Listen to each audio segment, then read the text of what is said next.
Bienvenue sur la chaîne ATD Avignon, Église Réal Panier. Nous souhaitons que ce message t'encourage. Très bonne écoute. Je connais très peu de personnes qui passent longtemps et que tout va bien. Je ne sais pas si vous en connaissez beaucoup, déjà si ça vous est arrivé à vous aussi. Essayez de vous rappeler combien de temps vous avez passé, d'années, si ça peut se compter en années, où vous pouvez dire, alors là, tout va bien. Il y a toujours quelque chose qui vient nous tenir. Alors on va aller dans le livre de la Genèse, au chapitre 32, verset 24, et je me permettrai de rajouter tout à l'heure, on lira les 8 premiers versets du même chapitre 32 dans un moment. C'est Jacob. Genèse chapitre 32, verset 24.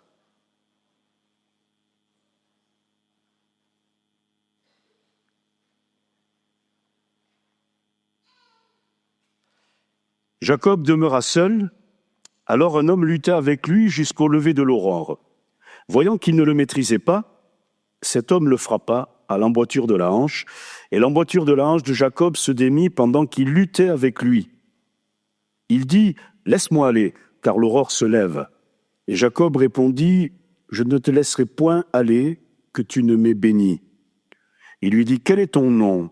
Et il répondit « Jacob. » Il dit encore « Ton nom ne sera plus Jacob, mais tu seras appelé Israël, car tu as lutté avec Dieu et avec des hommes, et tu as été vainqueur. » Jacob l'interrogea en disant « Fais-moi, je te prie, connaître ton nom. » Il répondit « Pourquoi demandes-tu mon nom ?»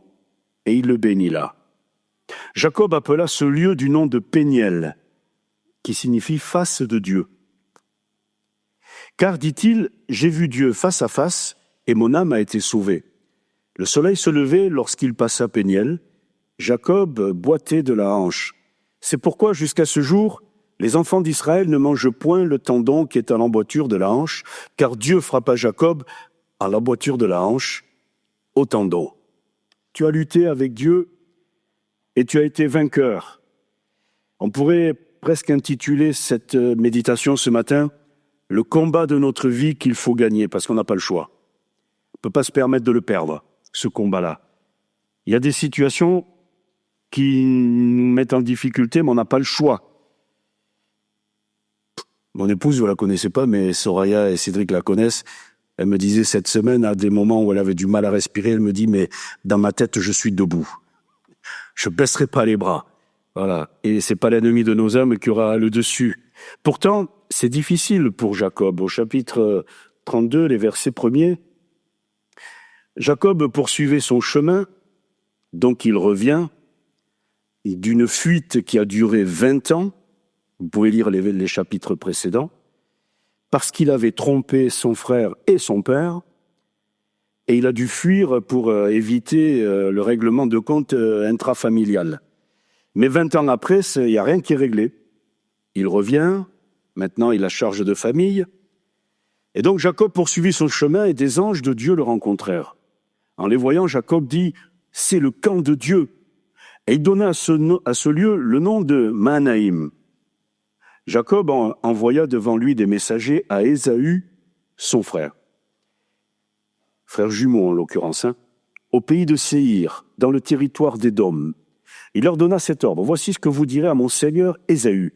Ainsi parle ton serviteur Jacob. J'ai séjourné chez Laban et j'y suis resté jusqu'à présent. J'ai des bœufs, des ânes, des brebis, des serviteurs, des servantes, et j'envoie l'annoncer à mon seigneur pour trouver grâce à tes yeux. » En fait, il a peur.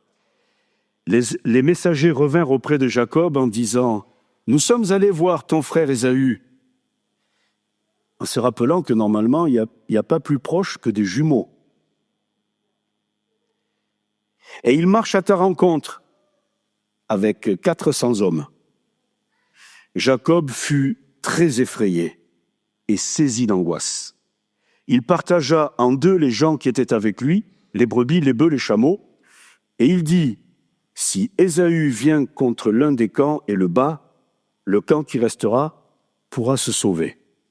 Donc c'est vraiment pas une rencontre familiale qui normalement va se dérouler dans la joie.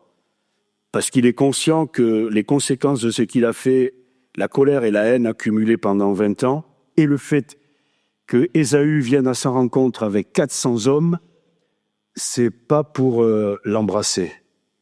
Il est conscient qu'il va y avoir des dégâts, il va y avoir des morts. Il sépare le camp en deux pour qu'il y en ait un, celui qui ne tombera pas sur Ésaü, qui puisse s'en sortir. Jacob est issu d'une lignée de croyants. Son père s'appelle Isaac, son grand-père s'appelle Abraham. Il a 15 ans quand Abraham meurt.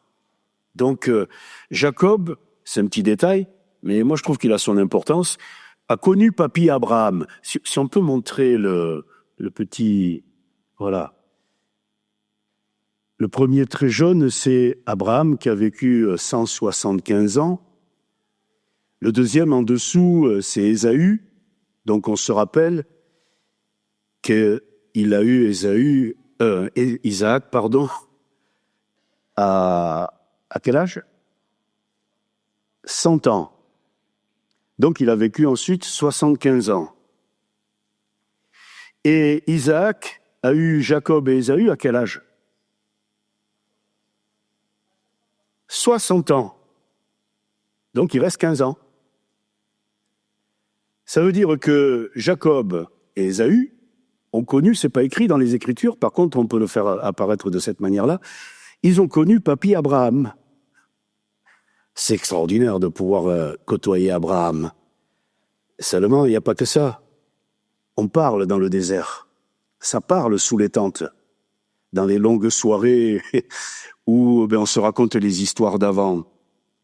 Et vu ce qui s'est passé avec Ismaël, il y en a certains, parce que j'en doute pas, il ne faut pas faire d'angélisme, il y en a certains qui n'ont pas dû se gêner de venir dire à Jacob et Ésaü, dites votre grand-père, à certains moments, il a menti.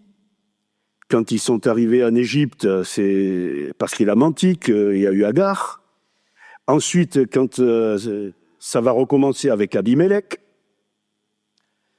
votre grand-père, c'est vrai qu'on l'appellera plus tard le père des croyants, et il faut le dire avec beaucoup de respect, mais ce n'est pas parce qu'Abraham est appelé un jour le père des croyants que tout dans sa vie a toujours été parfait. Dieu ne le cache pas. Alors, loin de moi l'idée d'être irrespectueux et de pointer du doigt les failles dans la vie d'un croyant qui nous a précédés, et qui est en l'occurrence le père des croyants, mais c'est simplement pour dire que le Seigneur, de temps en temps, il n'a pas le choix que de faire avec nos fautes et nos erreurs. Ce qui n'enlève pas sa fidélité, sa bonté, sa confiance, etc. Et quand on lit l'histoire avec Abimelech, Dieu de dire à Abimelech, qui vient de faire apparaître d'une manière assez forte le mensonge, mais il m'a dit que c'était sa sœur. Oui, mais il va prier pour toi et il est prophète. Paradoxe, hein? De temps en temps, nous sommes serviteurs de Dieu avec de belles failles. Et certains les voient, surtout dans la famille. À l'extérieur, parfois, ça se voit pas trop, mais dans la famille, ça se voit. Ça veut dire que être issu d'une lignée de croyants, c'est un avantage, mais parfois, on a pu être contemporain et spectateur, auditeur de choses qui n'auraient pas dû se dire, n'auraient pas dû se faire dans notre famille, et ça aide pas forcément. Je veux pas par là excuser Jacob, mais ceci peut expliquer cela. Donc il est issu d'une famille, d'une lignée de croyants et pas des moindres, et c'est pas pour autant qu'il aura une vie spirituelle et religieuse sans reproche. Donc charge à nous dans nos propres familles de ne plus dérailler, je veux dire comme ça, pour faciliter la croissance spirituelle de tous ceux qui sont autour de nous, mais que personne non plus ne se cache derrière les erreurs qu'il a pu voir ou entendre dans sa propre famille en disant « Ah ben non, mais moi, à cause de ceci, à cause de cela, je marcherai pas avec Dieu. » Non, que chacun prenne sa part de responsabilité, Dieu n'y est pour rien. Il ne cache pas les erreurs d'Abraham, mais Dieu n'y est pour rien. Donc ne remettons pas les responsabilités à Dieu qui ne lui incombent pas. C'est trop souvent ce que nous avons fait quand on ne le connaissait pas, on le rendait responsable de tout. Alors il sait tout de la vie d'Abraham et d'Isaac. Bon, alors maintenant, c'est de toi dont il est question, Jacob. Qu'est-ce que tu vas faire dans ta vie spirituelle? Dieu t'a dit qu'il allait te bénir. Rappelez-vous, chapitre 28, quand il est parti chez Laban. Dieu le rencontre et lui fait des promesses. Je te bénirai. Et Jacob, il a une réponse de religieux. Ah, si Dieu est avec moi, si Dieu me garde, si Dieu me bénit, si je reviens, alors Dieu sera mon Dieu. Je crois qu'il y a des fois, le Seigneur, il avale un peu la salive, mais c'est un croyant religieux sincère. Et je lui donnerai la dîme de tout. Il est même fidèle dans les offrandes. Voilà, je ne sais pas si c'est le cas de quelqu'un ce matin, d'être un peu religieux et fidèle sur certains points dans les offrandes. Il faut progresser. Hein. Faut pas en rester là, parce que sinon on pourrait se retrouver dans des positions un peu surprenantes, comme cet homme qui un jour dans le temple prie « Moi, je suis mieux que tous les autres, je donne même la dîme de tout mon revenu. » Et l'autre à côté qui se frappe la poitrine en disant « Mais sois apaisé envers moi qui suis un homme pécheur. » Là maintenant, Jacob demeure seul. Ça fait 20 ans que Dieu attend la rencontre. 20 ans que Dieu attend. Donc ne rendons pas le Seigneur responsable du retard de certaines bénédictions dans nos vies quand en fait ça nous incombe. Il y a un moment que Dieu voulait le rencontrer. Il l'a rencontré dès qu'il l'a pu. Il lui a dit certaines choses avec précision et grâce. Mais Jacob a continué dans sa réflexion. Il a continué dans son raisonnement, dans son mode de fonctionnement, qui s'est un peu retourné contre lui quand il a voulu et qu'il a pensé être le mari unique de Rachel. Ah, c'est pas comme ça que ça se passe chez nous. On va d'abord voir avec Léa. Et puis il y aura les servantes et puis il y aura tout le reste. Voilà, ça s'enchaîne. Au bout d'un moment, ça s'envenime tout ça. Mais Dieu lui a dit, je serai avec toi, je te bénirai. On a besoin des moments de solitude avec le Seigneur pour pouvoir le rencontrer. Le lieu privilégié de notre prière, c'est la chambre, porte fermée. Et il y a des décisions dans nos vies que l'on doit prendre tout seul. Le salut de mon âme, la repentance, c'est pas les autres qui en sont responsables, c'est moi. Le Seigneur a tout accompli, lui, il a tout réalisé, il le dit, il a prouvé son amour quand on était encore des pécheurs, mais c'est maintenant à moi de me repentir et de me mettre à genoux devant lui. Donc la rencontre, Jacob demeura seul, c'est un beau verset de la parole de Dieu, qu'on n'aime pas trop. Maintenant, il va falloir que tu aies une rencontre avec le Seigneur, les yeux dans les yeux. Dieu a une rencontre avec toi, avec vous, avec moi. Et on ne peut pas en permanence l'esquiver. Il faut qu'elle ait lieu, cette rencontre. Ça fait longtemps que le Seigneur l'attend. Et la rencontre, elle prend la forme d'un combat. C'est pour ça que je ne voulais pas rencontrer Dieu tout de suite. Je savais qu'il allait me dire des choses que je n'avais pas envie d'entendre, qu'il allait vouloir faire des choses dans ma vie qui devaient changer. En fait, on le sait, c'est pour ça qu'on recule un petit peu. Hein. Voilà. Sur certains domaines dans ma vie, c'est exactement ce qui s'est passé. Donc, je donne la leçon à personne. Hein. L'ennemi, du coup, quand on fait l'analyse un peu de ce chapitre 32, l'ennemi de Jacob, c'est pas son frère, hein. C'est lui. Le problème, il n'est pas à l'extérieur, il est à l'intérieur. Parce que le début du chapitre 33 nous montre que les problèmes à l'extérieur, Dieu va les régler, mais alors d'une manière magistrale. Mais avant de pouvoir régler les problèmes à l'extérieur, il doit d'abord régler les problèmes à l'intérieur. Cherchons premièrement le royaume de Dieu et sa justice. On le sait, alors il faut le faire. Et le Seigneur s'occupera de toutes nos affaires compliquées, voire irrécupérables, voire celles qui nous mettent dans la frayeur et dans les angoisses. Quand vous lisez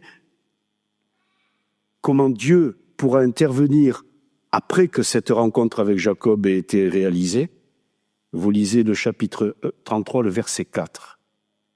Ésaü courut à sa rencontre, l'embrassa, se jeta à son cou, le baisa, et ils pleurèrent.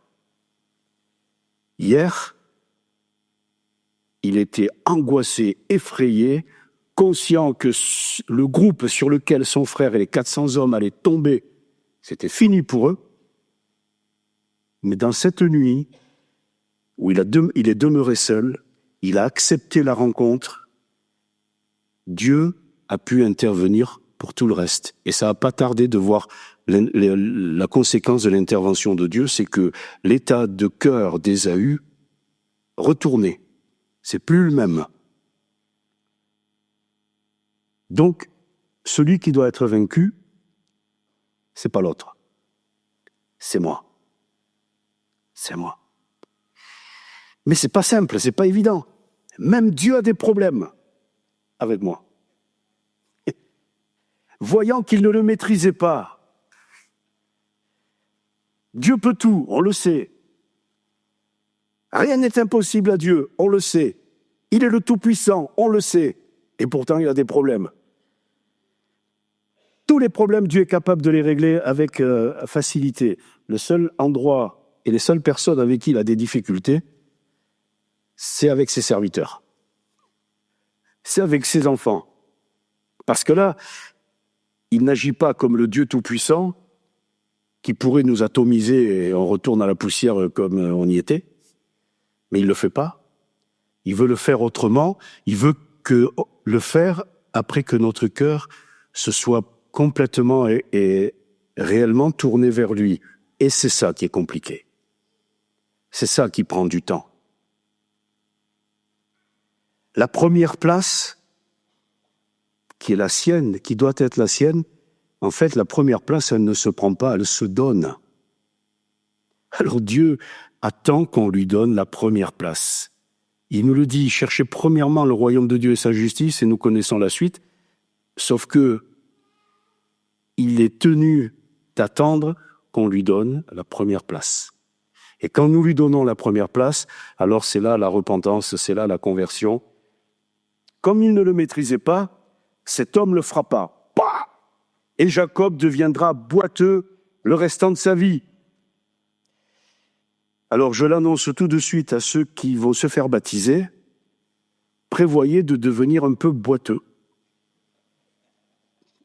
Comme ça, vous ne direz pas que votre pasteur vous l'a pas dit. Il m'a fait venir exprès en me disant, s'il te plaît, préviens-les parce que je n'ai pas osé le faire. Eh oui. Si Dieu ne remporte pas la victoire sur nous-mêmes, nous allons être des vainqueurs. Oui, je suis vainqueur. J'ai prié, Dieu a déjà répondu à mes prières. Je suis vainqueur dans bien des domaines. J'ai demandé au Seigneur même certains miracles et Dieu l'a fait. Je suis vainqueur. Oui, mais je suis vainqueur. Mais maintenant, il faut que je sois vaincu. Voilà. Et si Dieu remporte cette victoire déterminante, alors du coup, nous allons devenir des vaincus, mais vainqueurs. Et c'est un peu le paradoxe de cette vérité spirituelle. Dieu veut faire de Jacob un vainqueur, mais d'abord, il faut qu'il soit vaincu. Dieu veut faire de Jacob un homme de Dieu, mais il faut qu'il devienne boiteux. Et on va le voir. Pour Jacob, c'est ça. Pour d'autres, c'est d'autres choses. Finalement, mes frères et sœurs, on en a ce matin, chacun pour notre compte. Je ne vais épargner personne. Ça justifiera le déplacement, mais tout le monde va y avoir droit. C'est une vraie lutte. Et Jacob doit accepter de prendre le coup et d'être vaincu. Je ne te laisserai partir que tu ne m'aies béni. Ah. Bon. Il faut qu'il y ait la marque de Dieu dans notre vie. Et à partir de là, c'est Jacob qui va s'accrocher à Dieu. Jusque-là, il croyait en Dieu. Et il est donc dans une lignée de croyants. Mais ce Dieu-là, il le considérait avec une forme de distance et une forme de deal. Si, alors. Qu'est-ce que c'est ça? Qui es-tu, Jacob, pour venir émettre devant Dieu des exigences telles que celles-là? Il faut que les choses changent. Notre relation avec Dieu doit être différente. Et pour qu'elle soit différente, eh bien, pour toutes les personnes que je connais qui ont vraiment donné leur cœur au Seigneur, quand vous les entendez parler, à un moment donné dans leur vie, vous entendez que j'ai capitulé. Ça se dit avec certains mots, avec d'autres mots, mais la réalité, c'est celle-là. J'ai donné mon cœur au Seigneur. J'ai abandonné ma vie d'avant. Ça veut dire que il peut pas y avoir de mix. C'est tout ou rien avec Dieu. Voilà. Et le reste de sa vie, désormais, va prendre une autre orientation et un autre rythme.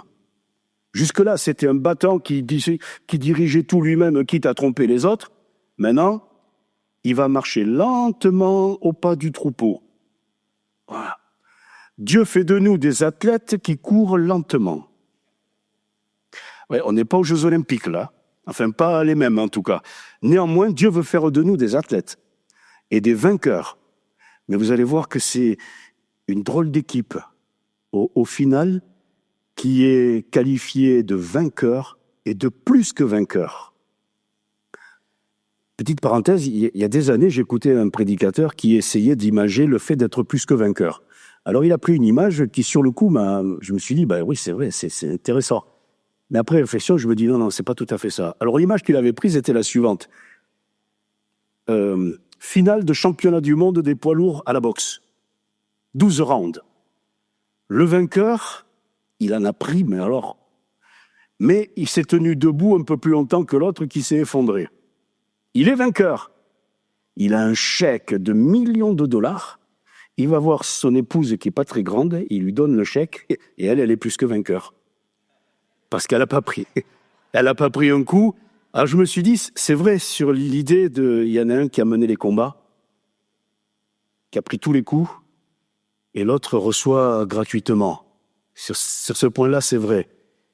Mais c'est pas tout à fait vrai, vous allez voir. Ton nom ne sera plus Jacob, tu vas être appelé vainqueur. Comment ? Un vainqueur qui est vieux, qui maintenant est boiteux, qui marche lentement. Il n'y a pas d'erreur là ? Non, il n'y a pas d'erreur.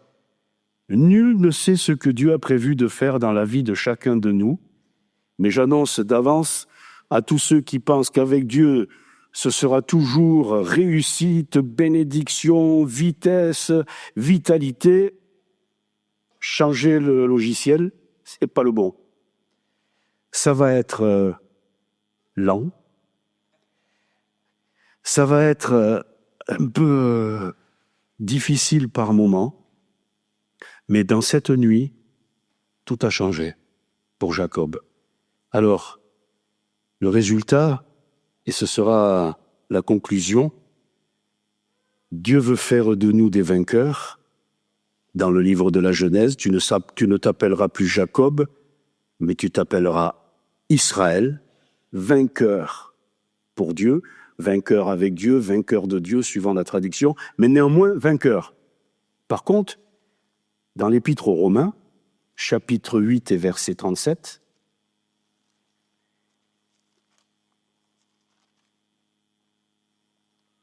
mais dans toutes ces choses, nous sommes plus que vainqueurs par celui qui nous a aimés. Alors, en fait, c'est un préfixe au mot vainqueur. C'est plus grand vainqueur. Alors, est-ce que nous allons nous approcher de Dieu pour qu'il fasse simplement de nous des vainqueurs ou des plus que vainqueurs ? Déjà, c'est une grâce d'être vainqueur. Dans certaines situations, je remporte avec la bonté de Dieu, la fidélité de Dieu, des victoires dans ma vie. Il y a eu des foules qui ont été des vainqueurs, qui ont rencontré le Seigneur. Il y a eu des lépreux qui ont été vainqueurs. Mais ils sont repartis simplement avec une victoire. Pour 9, et il n'y en a qu'un qui est revenu. Celui-là, il est plus que vainqueur. Que personne ne se trompe en venant chercher de Dieu, devant Dieu, simplement la réponse à une bénédiction du moment. Dieu est un Dieu de bonté, de grâce et de fidélité, et il en tiendra compte et il honore la foi. Mais ce que Dieu voudrait dans nos vies, c'est aller plus loin. Mais ça demande notre acceptation. Acceptons le combat avec Dieu et contre nous-mêmes. Acceptons d'être marqués. Acceptons de ne plus fonctionner comme on fonctionnait avant. Alors j'ai fait une liste de plus que vainqueurs. Jacob, il est plus que vainqueur et il devient boiteux. Parce qu'il a accepté d'être physiquement vaincu. Ce qui va l'obliger au quotidien de compter encore plus sur Dieu. Job, il vit des difficultés sans nom.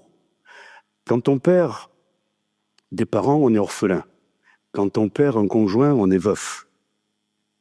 Et quand on perd des enfants, on est quoi? Il n'y a pas de nom. Je ne sais même pas s'il faut en mettre un. Vaut mieux rester les choses en l'état.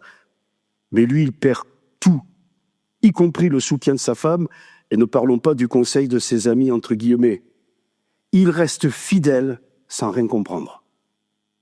Il est plus que vainqueur. À tel point que Dieu va pouvoir s'appuyer sur lui pour vaincre le diable sur son propre terrain. Parce que le diable venait de lui dire « Mais c'est parce que tu le bénis, c'est par intérêt qu'il marche avec toi, touche-le, tu vas voir. » Alors Dieu relève le défi, non pas en s'amusant avec Job. Dieu ne dit rien à Job, qui pense que tout du coup vient de Dieu. Vous imaginez pour montrer au diable que même quelqu'un qui perd tout, qui ne comprend rien et qui pense que tous ses malheurs viennent de Dieu, il est capable de le vaincre sur son propre terrain. Et le diable qui pensait avoir raison, qui est plus que vainqueur? Job. C'est à souhaiter à personne. Mais néanmoins, vous et moi, quand on a des difficultés, mécaniquement, on revient lire le livre de Job. Je ne sais pas si vous faites ça, mais ouais, on fait tous pareil alors. Hein. Moïse, à 40 ans, je vais m'occuper de la situation. Non. On va attendre que tu en aies 80. Ah mais Seigneur, c'est pas la logique humaine, ça. Non. Mais en fait, quand tu avais 40 ans, tu comptais tellement sur toi que je pouvais rien faire. Alors je suis obligé d'attendre, non pas le moment où toi tu as été vainqueur à ta façon, mais je suis obligé d'attendre le moment où tu pourras être plus que vainqueur à ma façon. Et à 80 ans, au moment où normalement, voilà. Eh bien, avec tout le respect que je vous dois, parce que je suis encore loin derrière, pas si loin que ça, mais ça arrive. C'est le vieux qui ne parle pas bien. Comment? Tu vas appeler, et le monde entier aujourd'hui le sait au point que des films ont été faits, tu vas appeler un vieux qui ne parle pas bien, puisqu'il a la langue embarrassée, pour délivrer ton peuple d'Égypte, mais c'est-à-dire, c'est quoi ça? Ah ça va être du miracle de A à Z. Parce que personne ne pourra rien attribuer à Moïse. Il est vieux, il a la langue embarrassée. Tout sera attribué à Dieu. La gloire lui reviendra. Et il accepte le temps de Dieu. David, il est petit, c'est écrit, devant de grandes difficultés, mais il avance quand même. Et il va prendre 5 pierres polies dans le torrent. Certains commentateurs disent que c'était parce que si du premier coup il ne réussissait pas, au moins il en avait d'autres. Et puis il y en a d'autres qui disent, et en regardant les Écritures, on réalise qu'en fait Goliath, il avait 4 frères. Tous du même gabarit. Et David le sait, c'est connu. Donc il en faut une pour chacun. Et avec sa petite fronde, il y va. Lui, il fait ce qu'il peut. Et on sait qu'il va y avoir à un moment donné une énergie nucléaire, pour parler un peu de l'actualité, qui va venir se rajouter à la petite pierre pour exploser le front le plus dur du corps humain. Voilà. Je ne sais pas si vous avez le front dur. On l'a tous. Eh bien, il faut que celui-là, il explose. Et Dieu va exploser à partir d'une petite pierre, envoyée par un jeune qui est tellement jeune et petit que Goliath se moque de lui. Seulement il avance. Au nom de l'Éternel des armées, moi je fais ma part et Dieu fera la sienne. Paul, Il ne marche plus par la vue, et pour cause. Et pour cause. Alors il marche par la foi. Et il écrira. Il ne regarde plus aux choses d'en bas. Il ne les voit pas trop bien maintenant. Et d'ailleurs, à un moment donné, quand il écrira, regardez avec quel grand caractère, littéralement, d'imprimerie, je vous ai écrit. Mais par contre, il regarde aux choses d'en haut. Et si celles d'en bas, il ne les voit pas très bien, celles d'en haut, il les voit bien. Il sait que nous sommes assis avec Christ dans les lieux célestes. Il le voit bien. Il a même été amené là, en haut. C'est pour cela que, quand il revient en bas, où, on le dit, les commentateurs et les théologiens le disent, Paul n'était pas très grand, pas très fort, mauvaise vue. Vous prenez un autre passage des Écritures, celui-là, il n'y a pas de nom. C'est ce passage de l'Ecclésiaste où il est dit « Ne fais pas attention à toutes les paroles ». Donc, il faut être un peu sourd. Et puis, un peu comme Moïse,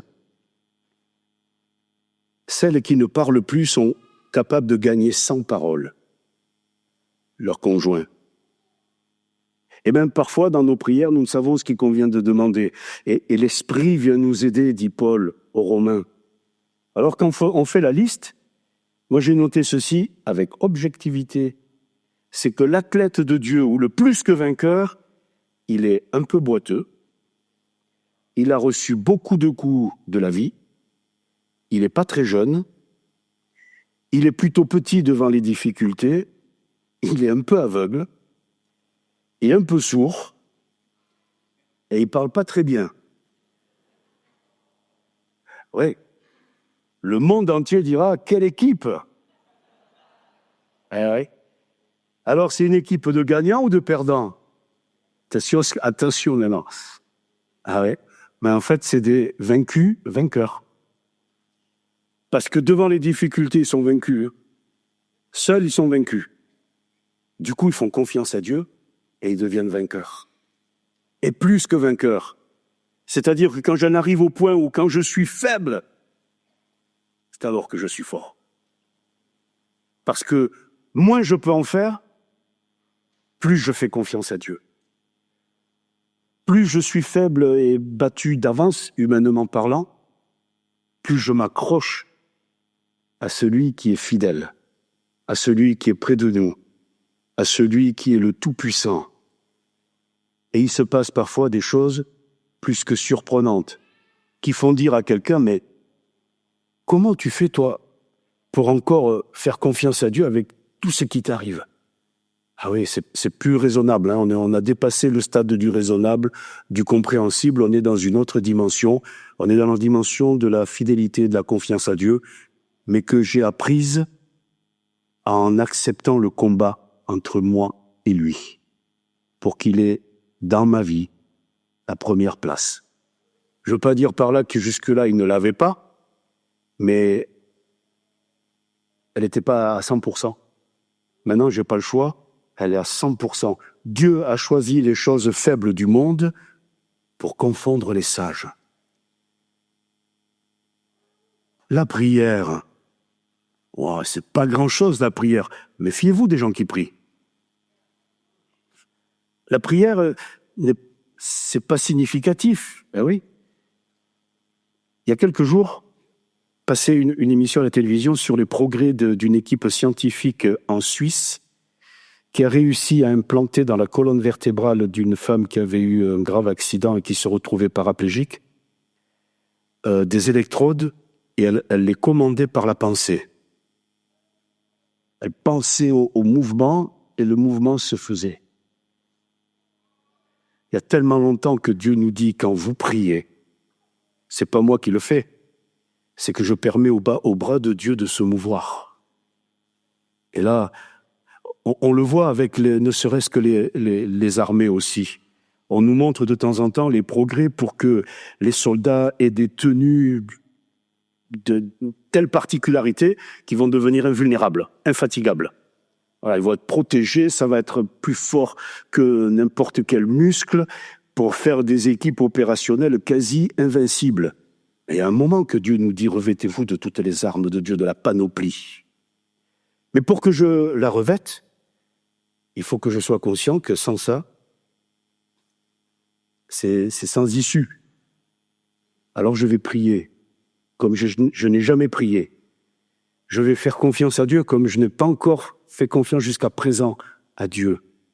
C'est pour ça qu'il choisit les choses faibles. Non pas parce que Dieu se plaît dans la faiblesse et dans la folie, c'est parce que c'est quand on en arrive là, vous et moi, qu'on lui fait confiance et comme on ne lui a jamais fait confiance. Et c'est là qu'il peut agir. Parce que le rapport avec Dieu, c'est celui de la confiance. Plus je lui fais confiance, plus il peut agir dans ma vie. Moins je peux compter sur moi, plus je compte sur lui. Alors dans ce combat, et je termine, celui de ma vie, Jacob dira, j'ai vu Dieu face à face. Et il va donner le nom, Péniel. Et mon âme a été sauvée. Peut-être que ce matin, quelqu'un a besoin d'avoir son propre Péniel, c'est-à-dire ce moment de face à face avec Dieu, où chacun va dire pour lui-même, Seigneur, je ne te laisserai aller que tu ne m'aies béni. On se recueille? Amen. Je te rends grâce, Seigneur, parce que ce que nous avons lu, c'est la réalité de ce que d'autres ont vécu et que parfois, d'une certaine manière, nous traversons nous-mêmes. Je veux te prier ce matin pour celui et celle au milieu de nous qui a vraiment besoin de te voir plus encore face à face, afin que tu prennes toute la dimension dans la vie, dans le cœur, dans la confiance.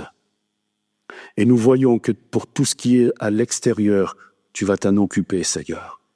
Quelle grâce de pouvoir compter sur toi comme ça, de savoir que tu es notre Père qui es aux cieux, mais que tu es avec nous tous les jours jusqu'à la fin du monde. Tu es près de tous ceux qui se confient en toi. Ce matin, je te prie de fortifier, je te prie d'encourager, je te prie de relever, de restaurer dans le nom de Jésus.